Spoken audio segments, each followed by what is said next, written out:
have the greatest number of confirmed coronavirus cases on Earth. News that the US now tops the world for the most COVID cases was the confirmation most Americans had been dreading. Despite millions of people in lockdown, an escalation of the lethal virus beyond their control. But for one American, President Trump, it seemed not to register. A lot of good things are happening. The mortality rate is, in my opinion, way, way down.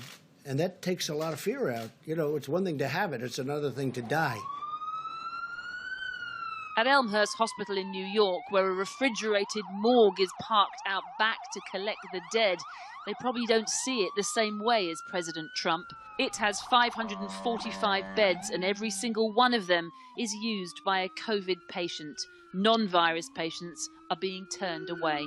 A chaotic mass lines the street waiting to be tested, while ambulances rush the sick inside to staff who say they don't have enough protective equipment to cope. They're overrun with patients. We need federal help.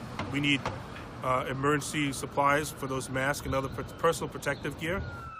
The numbers are stark. In New York City, the epicenter of the crisis, the number of COVID patients in intensive care leapt 45% yesterday. They have just 4,000 ventilators and are telling President Trump on a daily basis they need 30,000. You know, 30,000 of them, 30,000. The president says he's doing all he can, but listen to his response yesterday on a Fox News talk show. But I have a feeling that a lot of the numbers that are being said in some areas are just bigger than they're going to be. I don't believe you need 40,000 or 30,000 ventilators. Contrast his tone with the governor of New York, who's become a national hero with his straight-talking daily updates. His response to President Trump's jibe? Well, maybe you don't need 30,000. Well, look, I don't have a crystal ball. Everybody's entitled to their own opinion. But I don't operate here on opinion. I operate on facts and on data and on numbers and on projections. They're already building 4 extra hospitals to help cope with the expected influx of patients, including this massive conference center in New York City, now a giant intensive care ward. But the governor says they urgently need 4 more, and existing hospitals have to double their capacity using every inch of available space. As they scramble, so President Trump does too. He says he's on top of the crisis, but if he was, would he need to publicly berate car makers on Twitter today? General Motors must immediately open their stupidly abandoned plant in Ohio and start making ventilators now.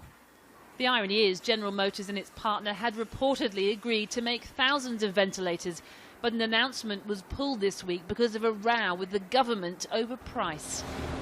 It's not just New York in need, though. The US Navy ship Mercy is on its way to another hotspot, Los Angeles in California, where cases there are climbing at an alarming rate. So too in New Orleans, Michigan and Chicago.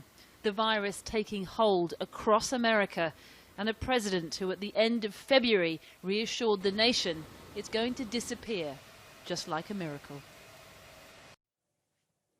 Well, the news here is really becoming more alarming, more stark on a daily basis. Just look at the numbers. Only a week ago, there were 9,000 cases here, about 149 deaths. Today, as you said earlier, that number has jumped to 94,000 infections and over 1,400 deaths. Now, those numbers are scary enough, but remember, because of the lack of testing, the poor amount of testing across the country, that those numbers probably are not really representative of the true scale of this crisis. That's the big fear.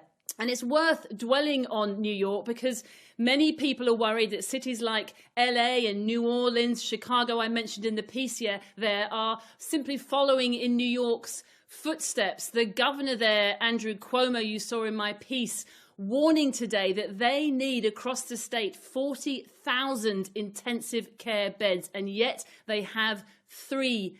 100,000. Those are stark numbers and really underline the extent of this crisis. And yet you have a president who says next week he will press ahead with his plan to outline new guidelines for social distancing in his desperate bid to get Americans back to work. Now, Americans, of course, want to go back to work. No one wants to sit around at home doing nothing and earning no money. But the worry is if he acts too soon, and everyone thinks that next week, those guidelines, it will all be too soon, that if he does that, then he will make the situation worse, that the virus will spread and that the economy, therefore, will be hit even harder and that the economy will take longer as a result to recover.